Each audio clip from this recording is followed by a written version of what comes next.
Shalom, shalom, Israel. This is Athnael Ban Levi coming to you with another lesson, okay? And today I pretty much wanted to touch on the coming of the Lord, okay? A lot of these wacky-tacky Christians think that the Lord is coming, with love and peace, you're passing out ice cream and all type of shit like that. It's just like it's things like that. But in all honesty, the Lord's coming, man, to render, his fury with fire, okay? But first, I want to start by saying all praises to Yahweh, Bahashem Yahweh Shah, Bahashem Rakah Hadash, okay? Barakatah Yahweh, Barakatah Yahweh Shah, Barakatah Yahweh, Barakatah Yahweh Shah, Bahashem Rakah Hadash, okay? I want to give double honors to the apostles who rule well, okay? Because that's definitely who I learned this truth from, okay? And then that's the apostles of GMS, Great Millstone, okay? And I want to say shalom, and barakatham to the brothers and the Akim that's out there teaching the truth in sincerity, okay, and with all integrity, okay. Now the first verse I want to touch on was going to be in Isaiah, okay, chapter 66, okay, starting at verse 16. Well, we could start at verse 15, okay.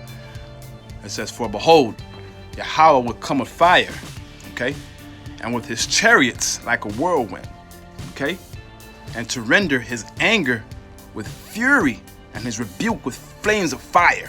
For by fire and by his sword will Yahweh plead with all flesh, and the slain of Yahweh shall be many."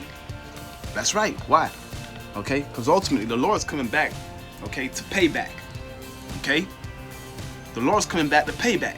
Why? For all the atrocities that Esau and these damn heathens have done to Israel. Okay, the transatlantic slave trade, the Arab slave trade. Okay, and not to mention different encounters that we had with the Ammonites and the Moabites throughout our history. Okay, so ultimately the Lord is coming back, man, and He's going to set the standard for us. Okay. The second verse I wanted to touch was in Micah 1 and 3, just to back up Isaiah, what was said in Isaiah 66. Okay. Salakia, bear with me. It's Micah 1 and 3, and it says what? Excuse me. Salakia. "For behold, Yahweh cometh forth out of his place." Out of what place? Where is he coming from? He's coming from the, from the kingdom of heaven. All right.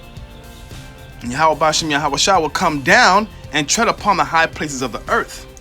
Okay, and what's going to happen when he comes down? What happens when a pure power comes down from heaven to render his fury with flames of fire?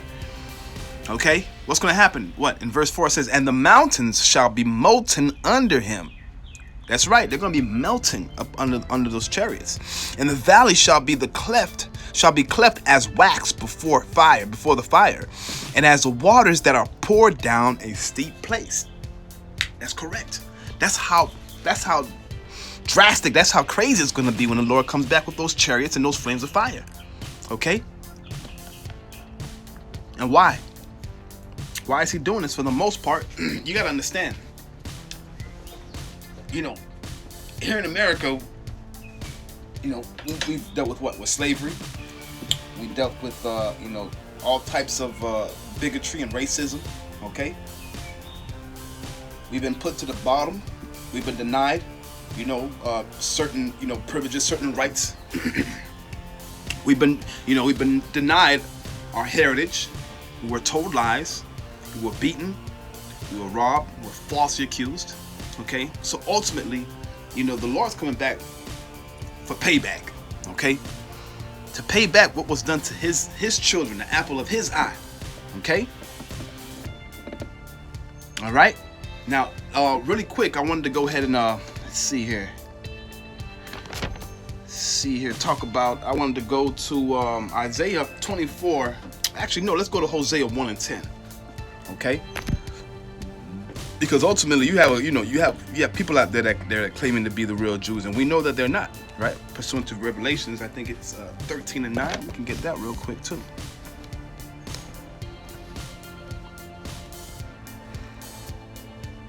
No, not 13 and 9. Let me see here. Synagogue of Satan.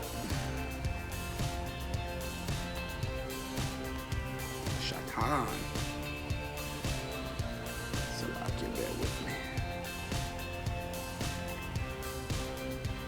Okay, because once again there is a specific group of people in this world claiming to be the real Jews. Revelation 3:9, not 13:9. Salakia, behold, I will make them of the synagogue of Satan, which say they are Jews and are not, but to lie.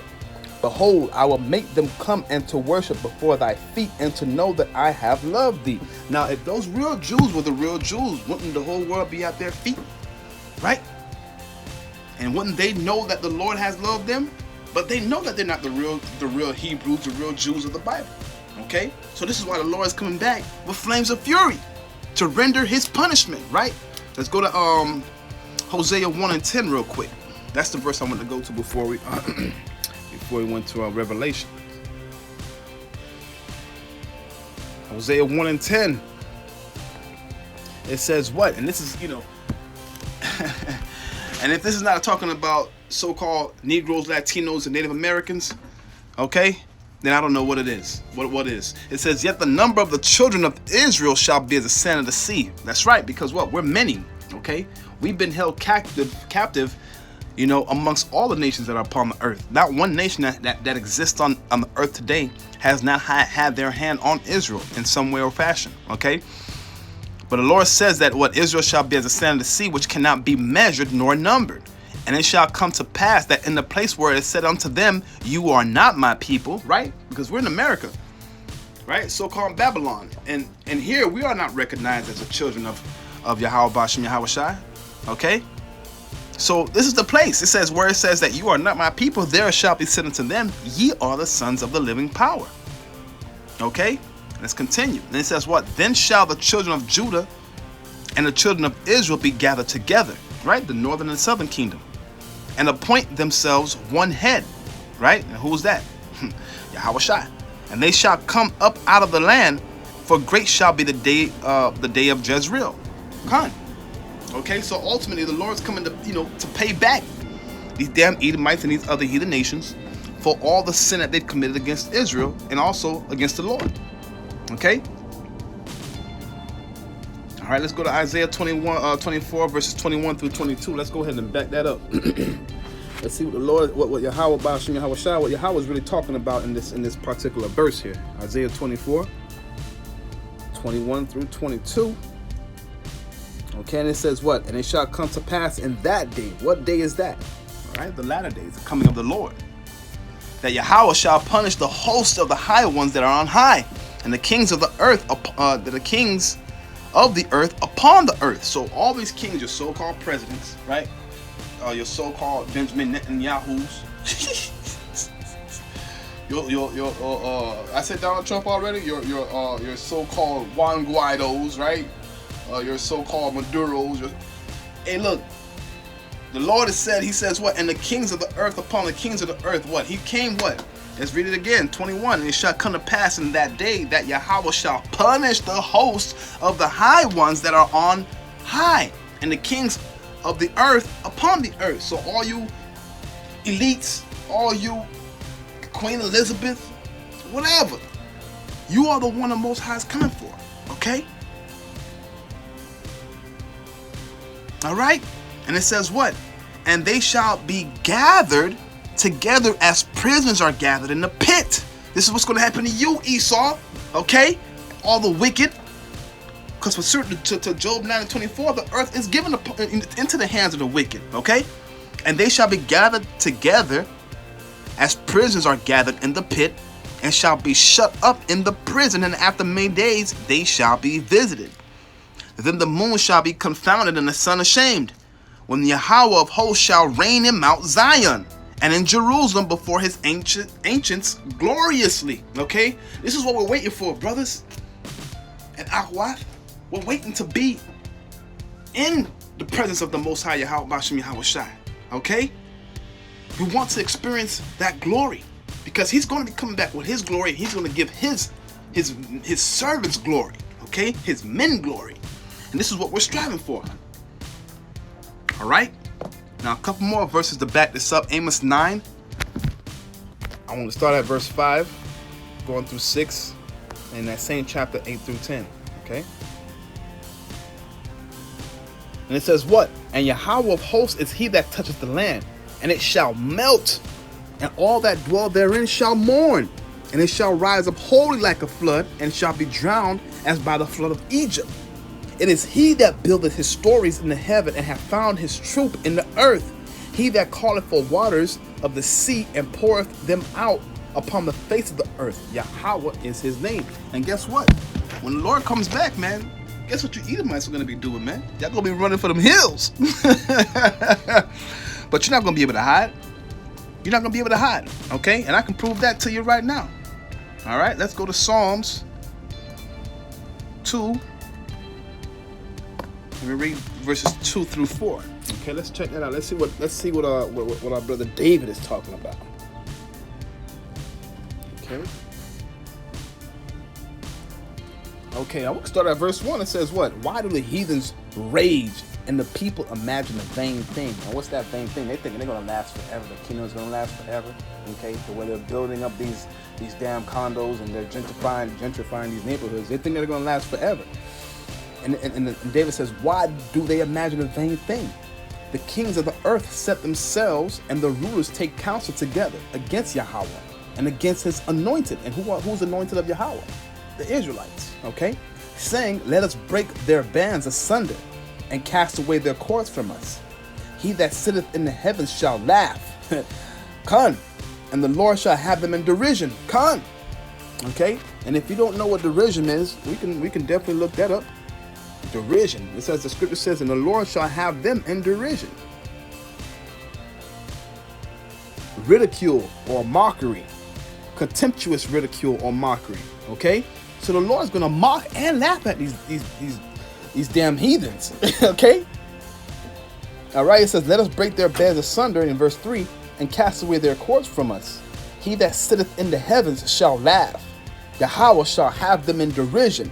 They shall speak unto them, then shall speak unto them, Salakia, in his wrath, and vex them in his sore displeasure. Khan. So this is what we're waiting for. Okay? Waiting for the Lord to come ahead and just take this damn devil out. That's what I'm waiting for. Okay? Let's go back to Amos 9, and we can go to verse 8, and you know, I'll probably end that off right there. Okay, Amos 9.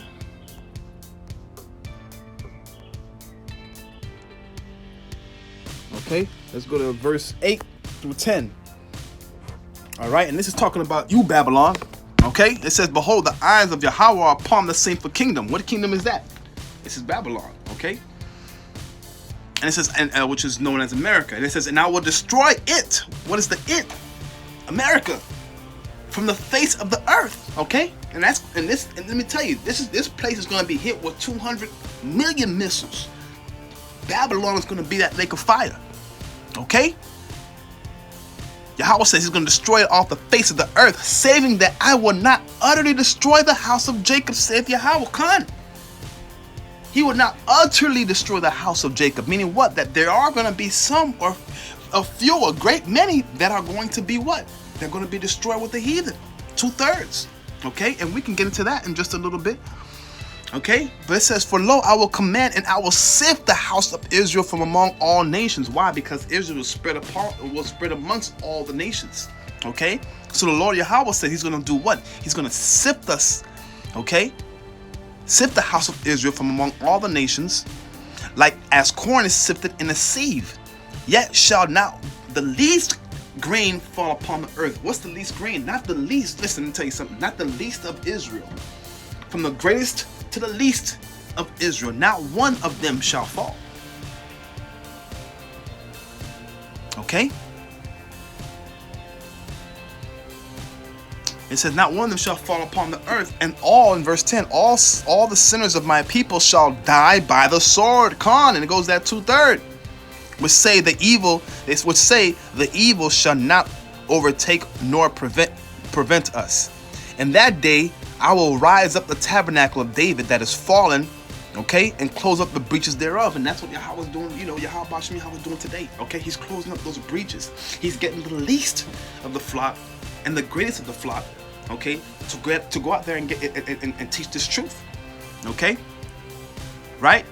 And I will raise up his ruins, and I will build it as in the days of old. Khan, all right? He's going to restore us to our original, to our integrity, that they may possess the remnant of Edom. Oh my God! Let me tell you once again, in verse 12, that they may possess the remnant of Edom. Okay, so you Idumeans, you Edomites are going into what? Slavery. All right, possession, Edom. When one person possesses another person, you know it very well. You've done it. That means you're going to be in slavery. And all of the heathen which are called by my name, okay, saith Yahweh, that doeth this. So that means all you other heathens, okay, along with Esau, okay, you're going to be a possession unto Israel. Okay? So this is what we're waiting for, Yasha'Allah. We're waiting for this. Okay, let me see if I can go ahead and get that 2 parts of Israel being cut off.